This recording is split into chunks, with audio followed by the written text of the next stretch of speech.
I'm Joanne Wilson, and this is Positively Gotham Gal. Real, honest, and meaningful conversations with women entrepreneurs about their approach to life, business, and everything in between.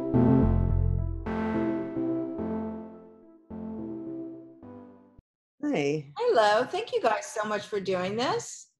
Oh, thanks for having us. Thanks for being interested. So you obviously are still, you are both in your own planets right now. You're not in your office. No office yet, but we will. Yeah? You think so? Eventually. Yeah, right. Soon enough. We're working on it. But luckily, Julie and I live in the same building. So we... But that's hilarious. Right? Yeah. How random is that? Not random. It's part of the plan. It's all part of the plan. It's all part of the big game. Well, I'm really excited when it was all for this moment. We planned it so that when COVID came, we would be in close proximity. So funny. So we're just going to get into it. You know, I mean, it's been a while in terms of the beginnings of your career, but what pulled you both into the publishing world? Like, what made you sort of, you know, fall into that arena? Two different origin stories. Cindy, do you want to go first? Yeah, but my story is that, you know, I actually wanted to be a writer, you know, growing up, and I loved reading, and I had great teachers, English teachers, and my first job was in the college division at Random House. You know, I was an English major, and I learned, I had a really good training, which doesn't exist anymore. In the college division in those days, there was a real training program, and I was taught to copy edit and to proofread, and I was taught how to create a book, all the steps that went into making a book. And so those tools were really useful for later when I went back into trade publishing. From there, because I really didn't want to be working with academic books. And I'm from New York, I'm from New York City, and I wanted to get out of the city. And I didn't know where to go or how to do that. So I applied to graduate school, which is the answer to everything. And I went By the way, that still exists. The answer to everything is right, exactly. Yes. Right. So I started a PhD program in comparative literature. I had actually studied Russian before, and I felt I was losing my Russian, which I actually never had to begin with. So I went back to school for 4 years. I spent at Berkeley reading. Really what happened was I was reading while I was working at the Random House in the college division. I read War and Peace under my desk. And I had never read it before, and I couldn't stop reading it. And I realized I needed more time to read. So I applied to graduate school. And when I came back, I was turning 30. You know, I was in graduate school. I realized I didn't really want a PhD. After 4 years, I was suddenly turning 30, and I did miss New York. And I came back and started looking again for a job. And of course, it was in publishing because I knew I could edit. That was the one skill I could do. I could read and I could edit. And from there, you went on. Well, what's interesting, so the program that they had, those programs no longer exist, do they? They don't exist in trade publishing. I don't know about educational publishing. Yeah, that's so unfortunate. I mean, I started my career out at Macy's, and it was an incredible training program. And the one that I was in doesn't exist anymore. And in many ways, and I'm sure you feel the same way, that was like the foundation for anything that came forward. Exactly. Yeah. And let's hear from you too. So I fell into publishing, I would say. After college, I went to journalism school at Columbia, and had started out thinking I would do the radio concentration because I had done radio work at WKCR, which was Columbia's station, and quickly found out that there were no paying jobs in radio. So I switched to TV. I lasted 3 days in the TV concentration. And then I had a kind of natural affinity for magazine writing, I found. somewhat accidentally. And after I graduated and applied for jobs at a couple of magazines, I called one of my professors and to get his advice. And this was less than a week after graduation. And he said, actually, I have a better idea. You should come work for me. I just started, he had been consulting as an editor at Random House. And he just went full time.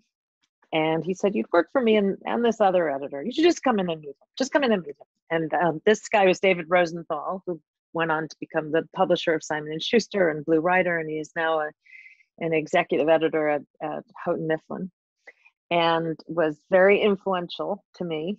I went in to meet the other guy. The other guy was Joe Fox, who was a legendary Random House editor who had edited Truman Capote and James Salter, Renata Adler, John Irving, Martin Cruz Smith,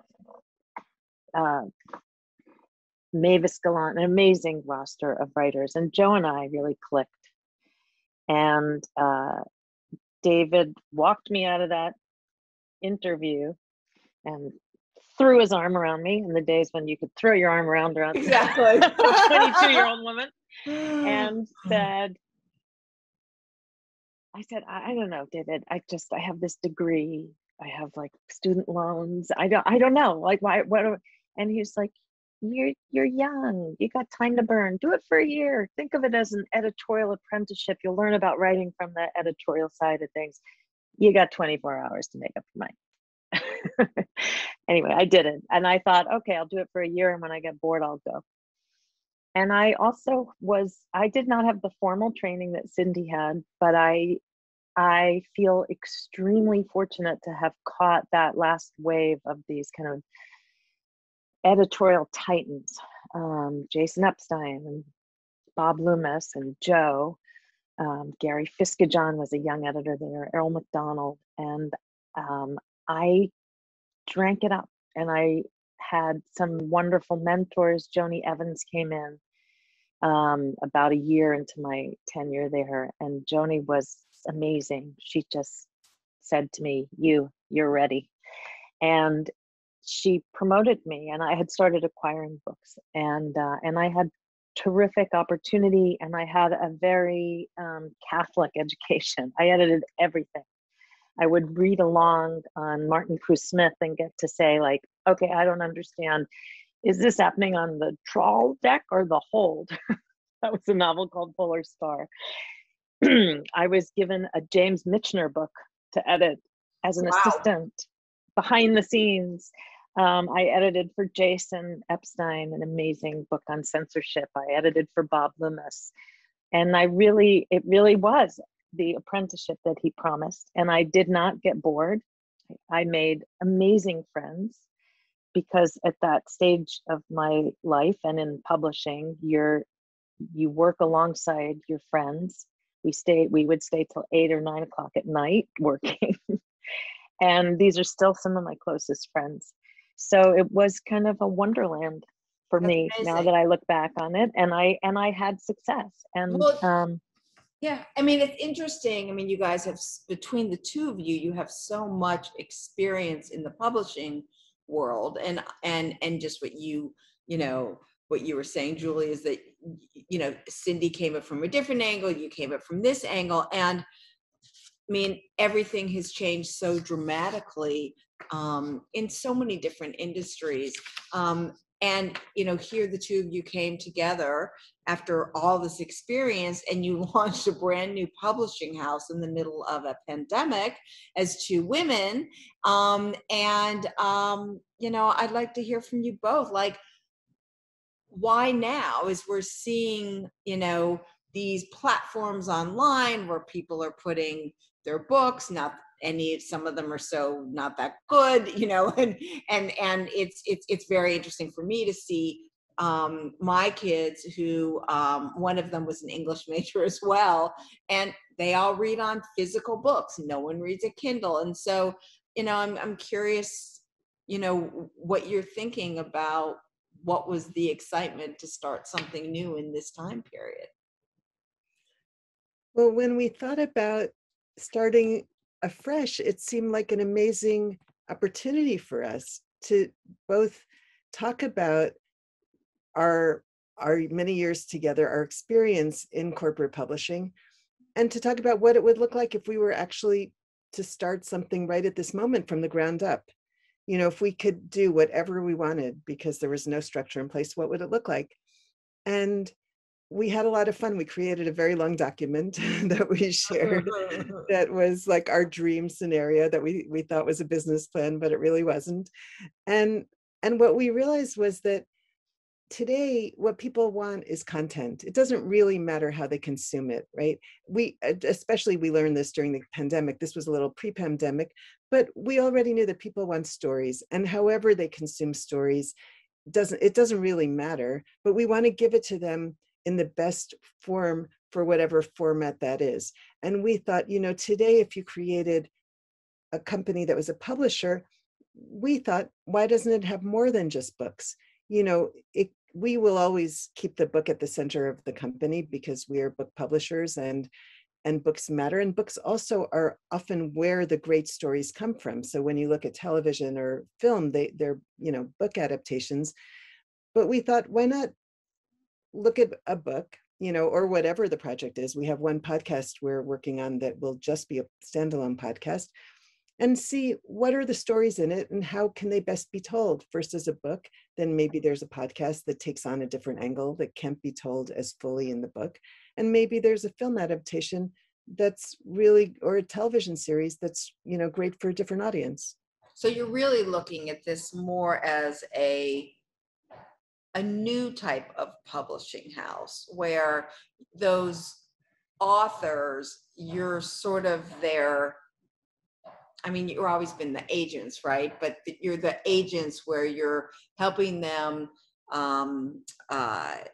define what their book is and what they've read as a story, and then where do we take that from there? It's not just like you put out their book and that's the finale. Right. We Cindy and I are both hands-on editors first and foremost, and we are helpful and skilled at helping writers tell their stories and shape their stories, and putting our finger on what's important and lasting about the stories. And we realize that those skills are transferable to, while we don't put ourselves forth as experts in necessarily in other medium, we know how to tell a story and shape a story, and we know what's important. So that's the root of it. So in some ways it's a new enterprise, and in other ways it's very much a throwback to the times when the editor-author relationship was paramount, and that it all starts from the book and the writer and the content. And so we're taking that kind of open-minded approach, and being, books are at the center of our business. They're what we know, they're what we do, they are the beating heart of our business, but we're looking at broader possibilities too. Which is so smart because I mean, I'm a voracious reader, and I'm a voracious content person.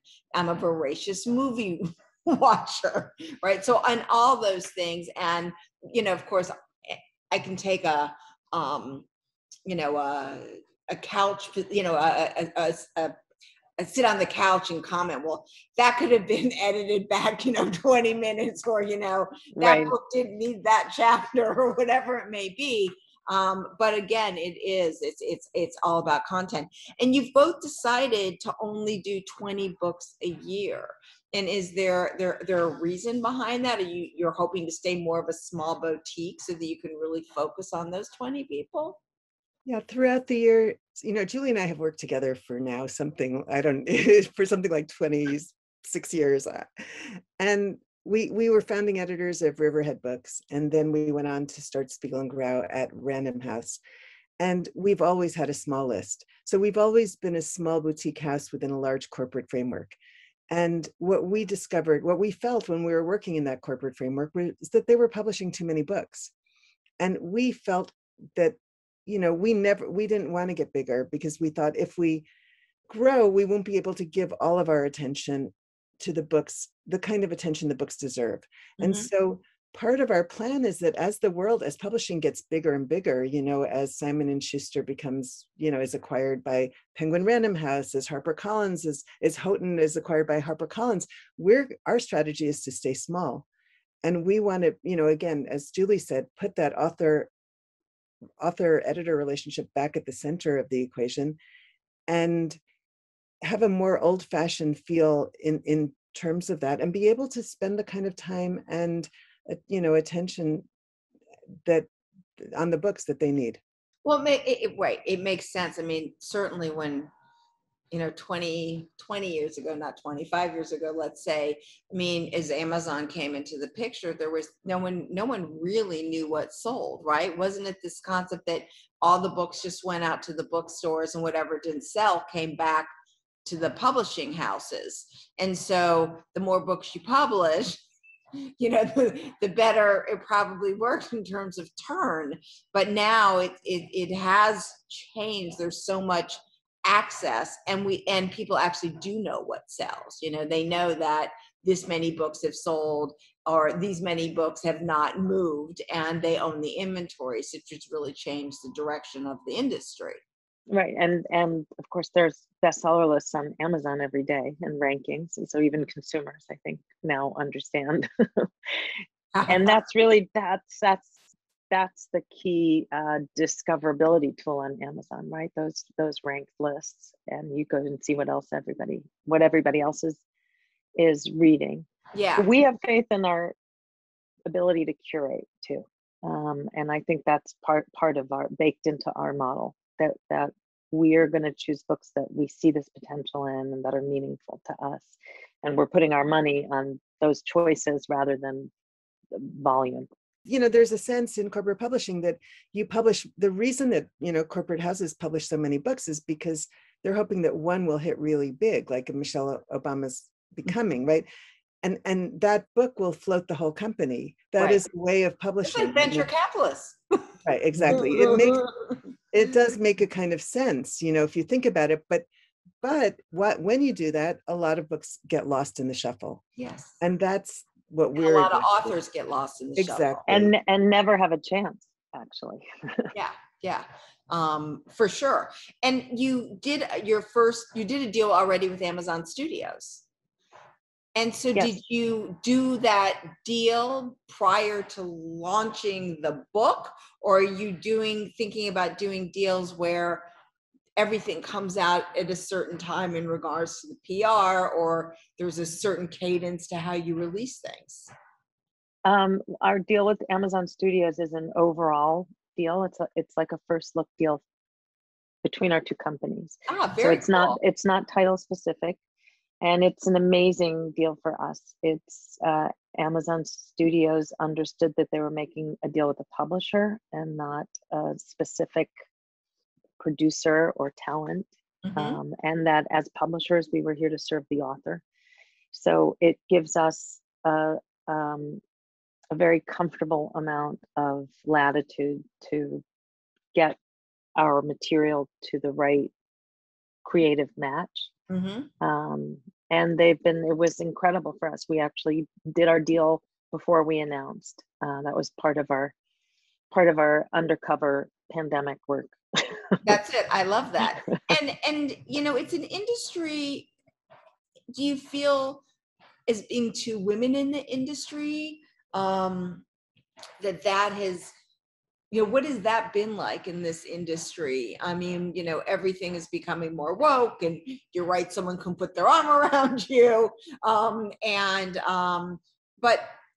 do you think that has made any difference, in terms, I mean, obviously you guys are doing your trajectories now, you have your own company, and it's been fantastic, I'm sure. And you have both published incredible books. I mean, I've read many of the ones that you have published.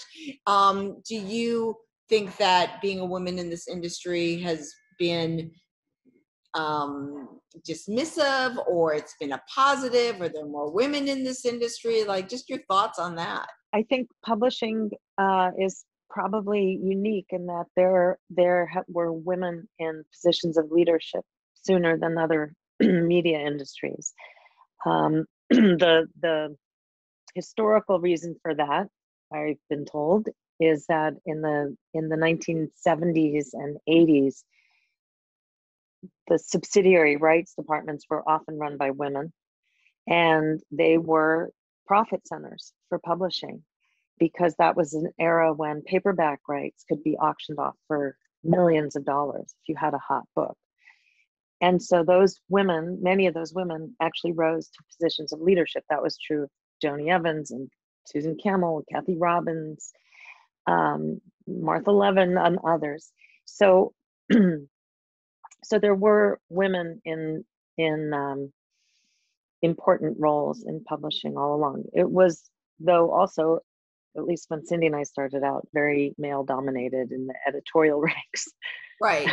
Yes. And sales, you know, also. And sales, right. For a long time in sales. Yeah. And, you know, where do you think, I mean, I really do love what you guys are doing. And you're also doing something under a different label as well, correct? Yes, that is us, but it's Spiegel and Grau. So Spiegel and Grau is the name that we started when we went to Random House. We named the company Spiegel and Grau. You know, we thought, and it's funny because we thought that this answers part of your question. You know, for years, I mean, all the big companies, every publisher company is really named after men, right? So Houghton Mifflin, HarperCollins, Putnam, Doubleday, except for Random House and Penguin, you know, they're really all named after men. All those names are actually Simon and Schuster. Those are real people, and those were men. And when we started Spiegel and Grau, we didn't have a name. And Julie said to me, I worked with Harold Bloom at the time, you know, the great literary critic. Yeah. And Julie said to me, why don't you just call Harold and have him come up with some beautiful literary allusion that will be our name and it will be meaningful. And so I called Harold, you know, thinking he'd come up with something Shakespearean or Miltonian, you know, and what he said was, there's only one name for you. Your name is Grau and Spiegel, and later we switched it. But he said, it's time for you to put your name on this. And the truth is, when we thought about it, we thought, you know, there haven't been any companies named after women. And so it seemed to us both an old-fashioned and forward-looking name, which is what we like to think we're doing. You know, we like to be rooted in history and in a tradition, and yet we also feel that we are forward looking, and that's what we want to be. You know, we always want to be looking ahead to what's new, what's meaningful, what's relevant at the moment. I like that. I really like that. Has the pandemic been helpful? Are you finding, so like I went to Freeze yesterday hoping that I would see like incredible art that had been produced during this global pandemic, and that's not what I saw. And so I was sort of disappointed. And so, you know, I'm curious, are you finding that with the authors that you work with, and for you both yourself, has this pandemic created tremendous silver linings as you both live in the same building and go up and down the stairs to see each other? Yeah, I mean, I think the pandemic has it was great for us. It was great to work under the cloak of that as we sought investment and figured things out and built our business. Cindy can speak to this, but her discovery of Fox and I also felt incredibly timely, increasingly timely as the pandemic wore on and we were all isolated, and some of us fortunate to be spending more time in nature. Nature felt safe. Yes, it did. So that had meaning, and it was helpful for us also to have a book that needed to be published, that gave us purpose and a ticking clock and a mission and all. And it's, I would just say personally, it was, and this is not unique to us, it, you know, the pandemic and the isolation has showed us how to work remotely, how to work from anywhere, how to forge a team when you're not able to be in the same room. And I, you know, to me, I look back and I think, like, why did we think it was so important to be in the office till 7:30 every night, working Well, at my standing desk. right. Well, you know, I that is a great question, but I think that it just becomes part of cultures. And the pandemic was also good for reading, which is something we Oh, for learned. sure. For sure. But yes, I think the culture of publishing houses had always been these ridiculously long hours.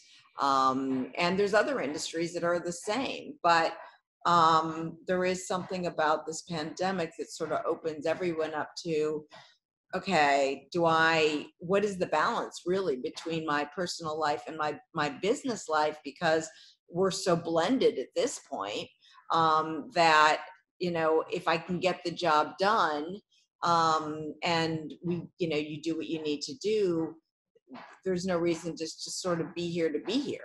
How many people are working for you now? And how big do you think you're going to get? We are currently a team of 9. Nice guys.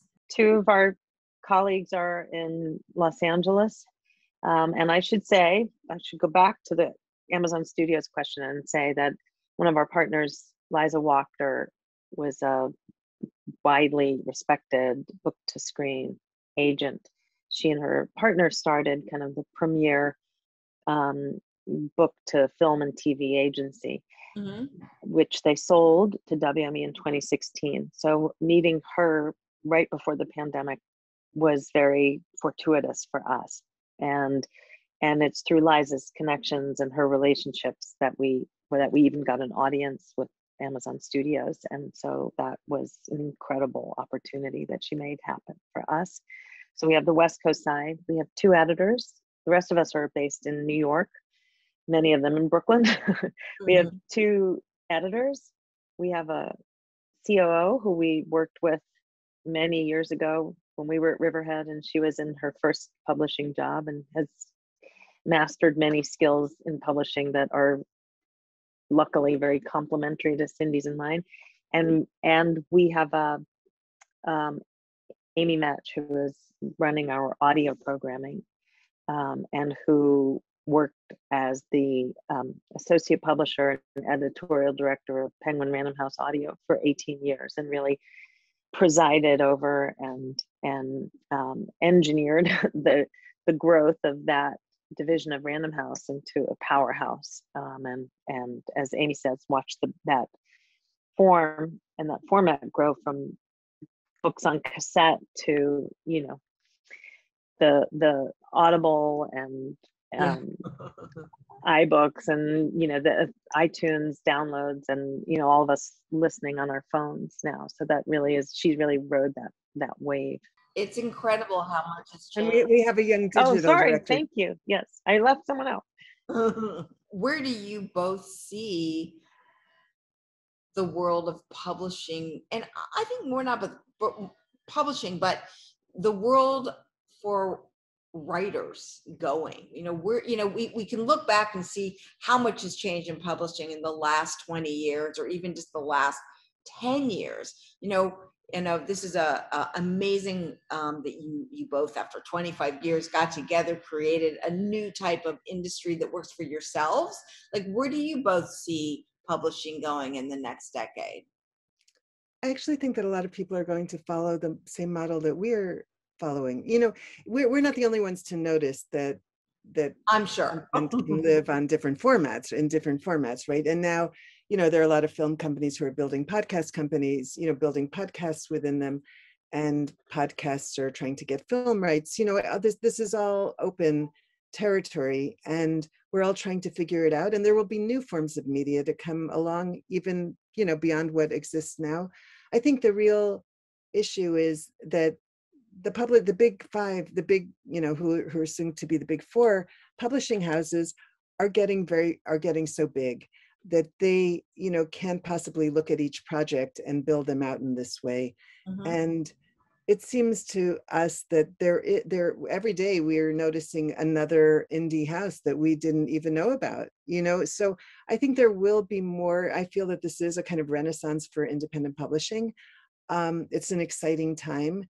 and I think it's a really great time to try something new, because all the resources are out there to outsource a lot of the departments and the help that we felt was you could only get at a corporate publisher. For example, we outsource our contracts to a company who serves publishers and does contracts. We outsource our publicity and marketing right now. We might later bring them in. We have all sorts of different partnerships. This is a business built on partnerships. We are working on a podcast with Lemonada Media, and we are co-producing it. We didn't feel that it was necessary for us right at this moment to create a podcast arm of our own company, but we can find the right partners within the podcast world to bring our content to and work together with. So we think that we're going to see more of this kind of company, and we're really excited to be at the forefront of it, kind of charting the way of what's possible. For sure. I mean, as you're talking, I'm thinking to myself, the change that is going to happen in this post-global pandemic world is in many ways, perhaps it's the death of all the large companies, that they have created in the last multiple decades, such waste, and have in many ways lost track of what they really do. And that, we're going back to a time historically where when you needed your shoe fixed, you just went to your, local shoe person who fixed your shoe, or, you needed to buy your groceries and your vegetables, you just went to the person that only had the vegetables, right? And so, it's a cycle, and I agree. I think we're going to go back to a time where there's much more intimacy in these companies that do something so well, and then they can become partners with other companies, that do so well. It's almost like the concept of, in software, which is like an open platform, right? Everybody does what they're good at, and you don't have to have all that stuff. And by the way, all of those costs, under your umbrella, when Cindy, going back to something Cindy mentioned at the beginning of our conversation, that when we were newly unemployed and figuring out the next step, we had written this document that we thought was a business plan, but it was really just a sharpening tool, I think, for our ideas. And it helped us to articulate the vision of what we wanted to create. And the word that kept recurring as we would go through various iterations of this and talk about it to each other and to other people was nimble. We kept coming back to nimble and agile and this.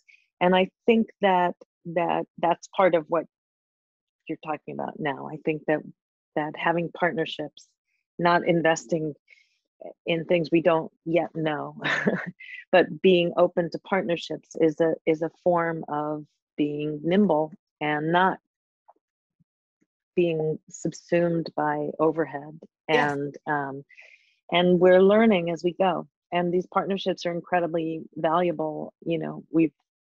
We've been on a steep learning curve in the many regards over the last year and a half.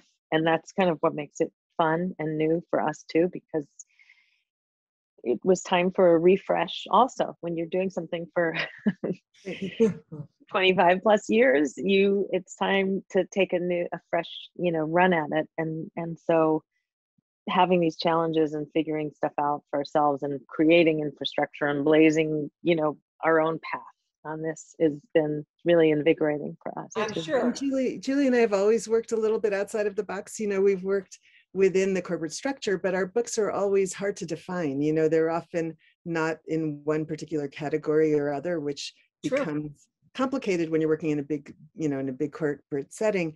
And I think that we both also felt that we had all these years of experience, and it was really time for us to see what we could do on our own. We were ready for it. The other word that kept coming up when we were working on that document was holistic. And that's the key for us, because what we want to help do is put the author not only back at the center, but help them tell their story in the fullest way possible. And so, right now it's kind of fragmented the way it works. Someone years later might sell the TV rights, or the agent will sell you know, it just works in piecemeal a little bit. It doesn't, but with us, it starts at the very beginning of the process because Liza is on our team and reads the proposal with us. And we talk about a film strategy right from the beginning. We look at possibilities right from the beginning. And it's just a way we think that it serves authors best. And we want to serve authors as well as we can. And so when you're talking about authors, my very last question, which is, you know, in the past, it wasn't sure that authors were like, you know, very similar to Hollywood was years and years and years ago, which is like, you know, I work for this industry. Like I only do all my books at Random House. I mean, or I only go, you know, I'm a Simon and Schuster author. And are you finding that there's more fluidity where an author is like, you know, I really want to work with them, but they're their own individual entrepreneur, that they don't feel that they have to just go back to that in that particular company every single time? Well, I think we want to have, you know, loyalty. Like we see it as a partnership, not just with our outside partners, but with our authors too. You know, that's really the answer. So we want them to feel that they're a partner with us, that we're a partner for them, and we want them to stay. You put a lot of effort into creating a book and building that book, and you're doing it for their next book too. You know, you're doing it hoping that you're going to build a career, and it takes time, as Julie and I both know. You know, we have started with writers whose first books don't sell anything and their second book sell a little better. And then by their fifth book, suddenly they break out and they're a mega seller. And that's what we're always hoping for. So like an art gallery. Yes, it's not dissimilar to, it's nurturing talent and seeing talent and steering it in the right way. And I would just add to what Cindy said, that we are so encouraged so far. We've as of today, we have 10 books under contract. Which is a very high rate of acquisition for us, and really the message is resonating with writers. Some writers pretty much everyone that we've acquired has chosen to go with us rather than a more traditional corporate house, and that's been very reassuring. And that's great. Well, if I was an author, I would definitely want to go somewhere where I knew that I was being nurtured and taken care of, and that I had partners. So to me, it makes complete sense versus being lost in the shuffle of a large company, even if you were that successful. It's just, this seems new and innovative and not state, you know, and I like the word nimble. I think that's a great word to use. So thank you guys both for doing this. I love what you're doing. And, you know, it's so nice to see two women, you know, forge out on their own with this much experience and doing something completely new in an industry that's been around for a very long time. Thank you, Joanne. So nice to be here and talk to you. And if you're so supportive, thank you for being so supportive of what we're doing. Thank you so much. It's great. And I'm looking forward one day to meet the two of you in person. That'd be great. Okay, great. All right. Well, take care. All right. Thank you. Bye. Bye-bye.